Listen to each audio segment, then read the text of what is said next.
Aušra, daug yra kalbama apie moters intuiciją. O iš tikrųjų tai mitas ar tikrovė? Aš manau, kad tai tikriausiai tikrovė yra ir tikrai visi žinome, kad moters intuicija yra labai stipri.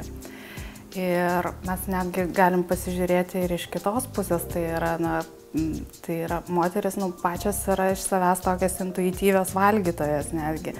Ir tik tai, mes dauguma mūsų moterų gimsta ir būna intuityvios valgytojas, tik tai, išorinės priežastis sutrikdo tą intuityvumą ir mes pradedame vadovautis ne savo pojūčiais, ne savo elgesotumo pojūčiais, o kažkokiais tai nurodymais. Tai yra rekomendacijom, kurias pateikia žiniasklaida, ar knygos, ar panašiai. Aušra, tai manau, kad valgymo ir nevalgymo tema tai yra amžina intriga, todėl apie tai kur kas išsamiau pakalbėkime balandžio 14 dieną. Labai kviečiu atvykti.